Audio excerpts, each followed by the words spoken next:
Hi, everyone, and welcome to another episode of Ancient Warfare Answers with me, Murray, your weekly fix of ancient warfare-related stuff, where I rant for 10 minutes trying to answer a question that you've sent in about ancient warfare. You can, of course, ask us a question via email, via postcard, via comment on a previous video. You can back us on Patreon/Ancient Warfare Podcast, and one of 3 different levels, even get a copy of the magazine. And you can listen to the big podcast, the Ancient Warfare Podcast, which comes out once a month, or even the Ancient History Podcast. And otherwise, you're stuck with me 3 or 4 times a month doing my little 10-minute Ancient Warfare Answers.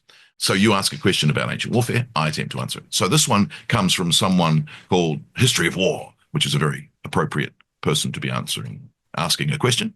And it came from a blog post about the Ancient Warfare Podcast. Which type of armor did the legions under Caesar and Augustus use? I understand the lorica segmentata was adopted later, but was it in use during Octavian's era? Additionally, I've found references to 3 types of scuta shields. The curved oval used by late Republican soldiers, a slightly curved rectangular version, and the iconic rectangular scutum seen in reliefs of Trajan and Aurelius.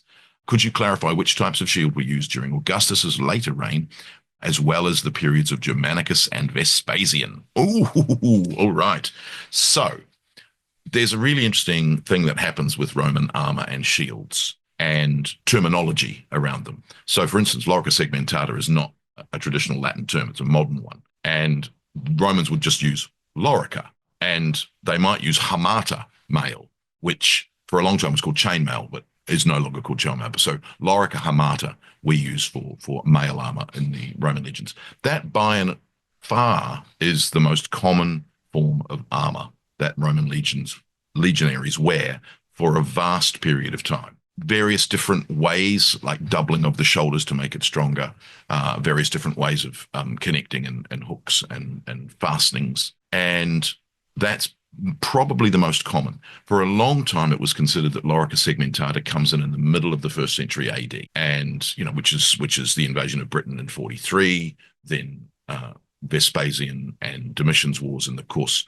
Trajan's wars, and that's famously depicted on the Trajan's column and at the Adam Clissi monuments. Now, problem with that, the most complete form of lorica segmentata that's been discovered is in fact from Caesar, from the defeat at the Teutoburg Forest in AD 9. So it is in use in late Augustan Rome, which means that with the whole idea of how it develops and when it develops and why it develops has to be pushed back. So when it develops in Octavian's, I don't believe there's anyone who would argue that it's occurring earlier.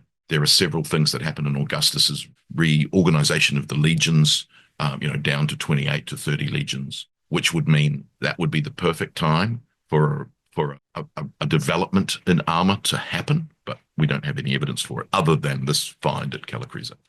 So it's there. For a long time, it was regarded as the ubiquitous armor of Roman legionaries, but it may have been cheaper rather than better because it falls out of use, and the armor that is continuously in use, even at the time that there is lorica segmentata, is mail armor.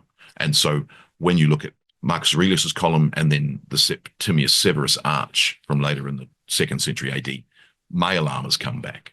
So you're like, hang on a minute. So if lorica segmentata was better than mail, why is it replaced by mail? Which really doesn't look any different to the mail that came before. And there's no real advances in smelting to mean better iron for that armor. The other problem, of course, is you've got muscular cuirasses throughout that period, which of course go all the way back to 6th and 5th century BC Greece. But the idea of muscled cuirasses stay as an officer accoutrement all the way through to Belisarius and beyond, even to the Byzantine emperors.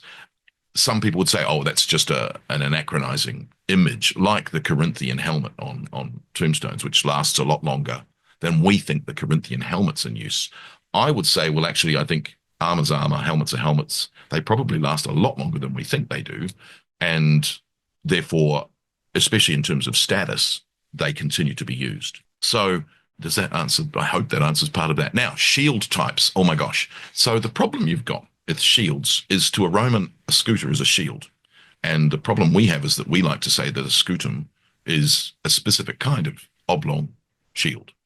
To the Romans, maybe, maybe not, because you also find Romans using clipeus as a term, which is the round shield, or palma, which is the round shield. They can also use aspidae, which is the Greek term for the hoplite shield, the aspides. And the problem then becomes, are you using a technical term or are you just using a generic term?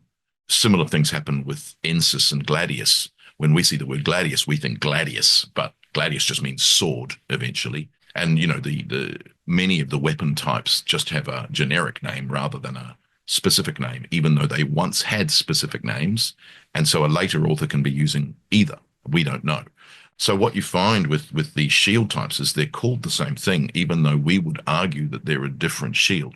So the shield used by Augustus's legions, by Vespasian's legions, by Marcus Aurelius's legions, they're all scuta, but one is a square curved rectangle, one is a oval, slightly curved oval, one is a flat oval, one is a flat round. All sorts of different things are going on.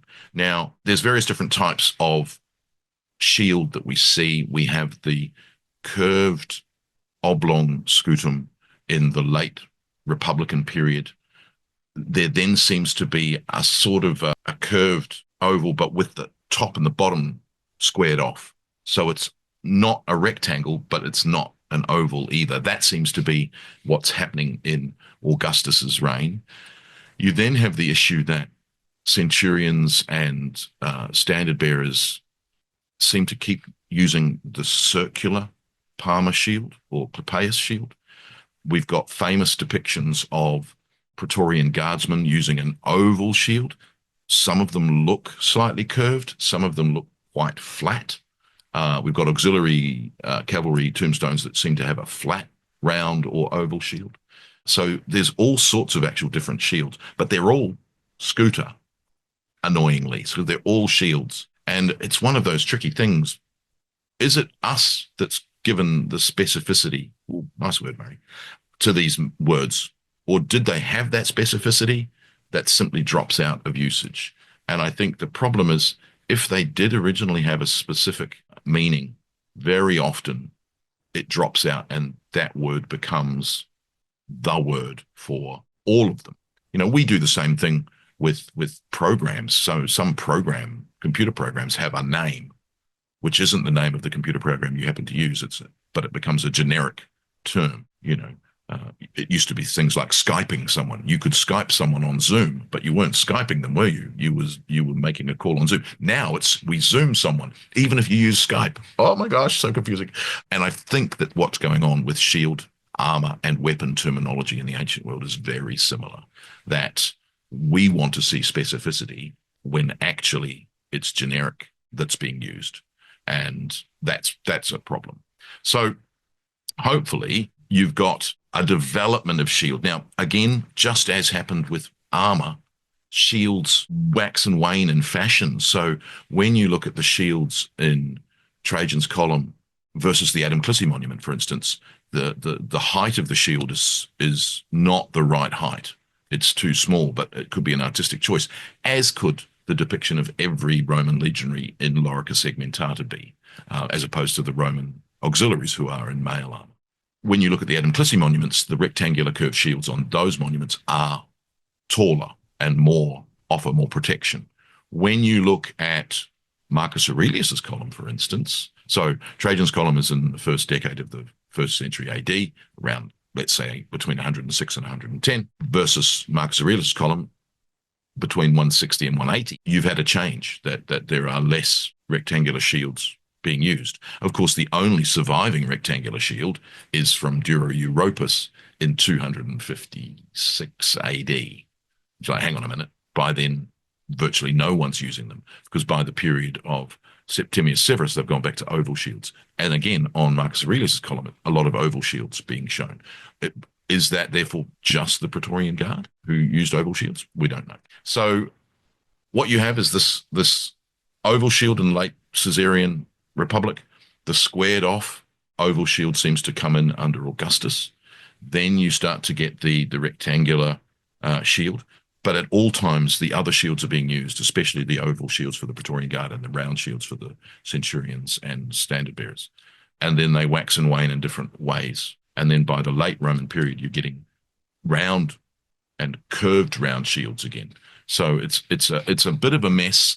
And I think that any typology that really sets things down to specific dates is kind of misleading, because a shield's a shield, armor's armor, and a helmet's a helmet, and a sword's a sword, a spear's a spear. So I think a lot of them are used for a lot longer than we would like to think. Even if, new designs are being experimented with. And of course, we're also not dealing with an industrial society. So every individual type, such as with Roman helmets, no two Roman helmets are exactly the same, because they're all built in different places. And even though they might have the same type, they are different. So the idea of a uniformity of all of this stuff is misleading. And so I think that, helps and yet doesn't help think about all these things.